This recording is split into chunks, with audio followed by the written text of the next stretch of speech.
Hello everyone and welcome back to the Trini Indian Kitchen. I haven't posted in a while and I decided that today I will share with you a hops bread recipe because it's so close to Christmas time and people would want to try baking on their own and whatever, and this is a very easy recipe for bread and it's a very popular one in Trinidad as well. We make it at home almost all the time here. So I'm going to show you my recipe for it. So to figure out how I make it, keep watching. So for the ingredients, you'll need 5 cups of all-purpose flour. What my grandmother does a lot of the time is 3 cups of all-purpose white flour and 2 cups of whole wheat flour because we like the little bit of whole wheatness to it. I won't recommend making it with all whole wheat flour, but you could do your proportions as long as you have at least 1 part of your regular white flour.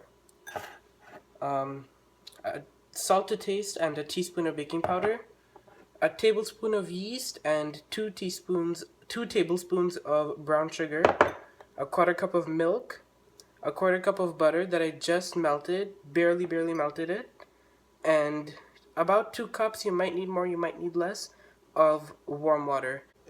So to start off, I'm going to take my warm water and I'm going to throw in my yeast and my sugar. And I'm going to give this a mix until everything's dissolved. So I just moved to a bowl, and once this is mixed through, you can add in your milk. Your milk is optional. Now moving on to my flour, I'm going to add my baking powder and salt, and I'm going to mix that through. And then I'm just going to kind of level it out a little bit, and I'm going to add in all my butter. And then mix this through just roughly. Now it's just roughly mixed in, there's lots of clumps. You can add in your yeast water. Just gonna add in most of it and leave back about a half a cup.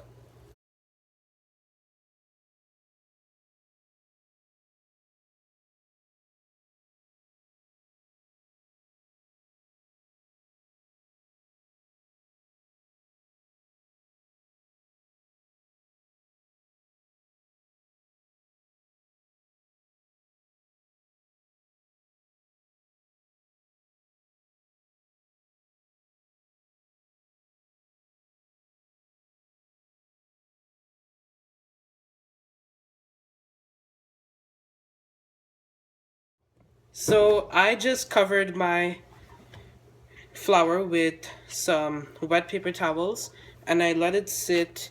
You should keep it in a warm place, but I just let it sit on the counter, and you can see how much it has raised since I first kneaded it. So this will be the first time. I'm going to punch it down. I'm going to give it one more knead, or just fold the edges in together. And I'm going to let it sit on the opposite side. And I'm going to cover it again. And we're going to let this rest, rise, and then punch down for another 3 times. So this is the second time. I'm going to push it down. And then I'm going to knead it back again.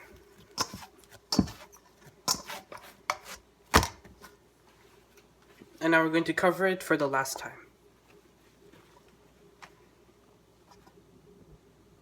Alright, so at this point, you'll notice that it has rise, but it has not rise completely. Also, I forgot to mention that you're supposed to keep them covered and in a warm place for about 30 minutes. So you could see that as you push it down and you knead it again, it doesn't puff back up to the same size as it was in the beginning. So you're going to push it down one last time.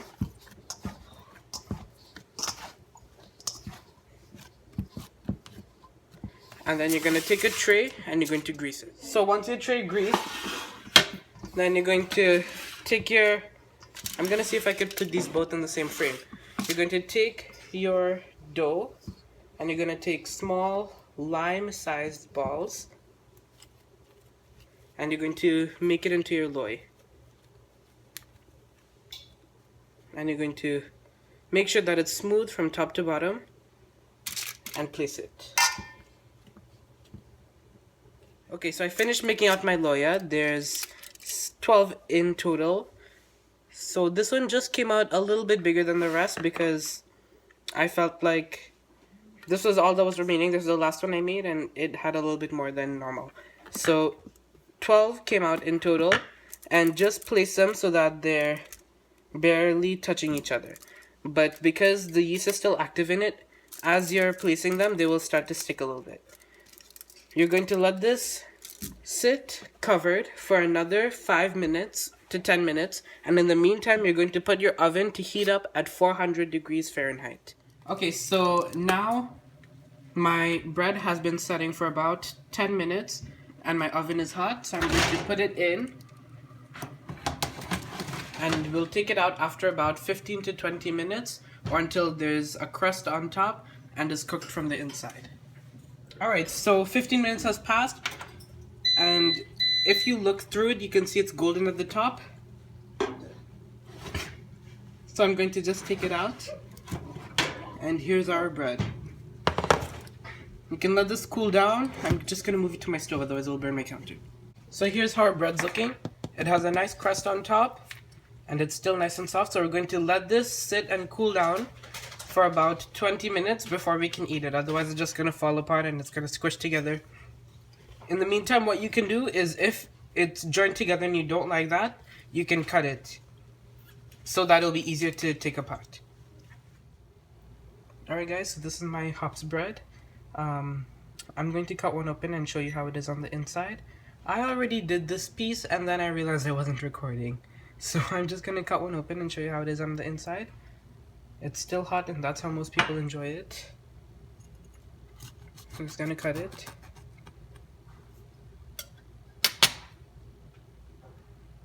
And I hope you can see the steam that's coming out of it. It's nice and hot and it's fully cooked. It bounces back when you press on it. And it's ready for some butter, cheese, and hot pepper sauce. Okay, my two friends, Trini Cooking with Natasha and Taste of Trini, have both posted their recipe for hops bread. And I realized that Taste of Trini puts golden ray or butter on top of hers.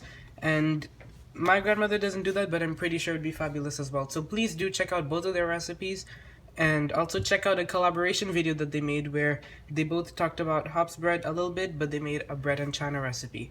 So thank you all once again for watching my video. I will be posting a lot more, and you might finally get some sort of flow with my videos because I'm going on Christmas break soon, and I will have enough time to, edit and upload videos because I have a lot of videos saved in my phone and in my camera and whatever. So thank you all once again. See you soon. And to check my last video, click right here. And to check my upcoming video, click right here. Goodbye.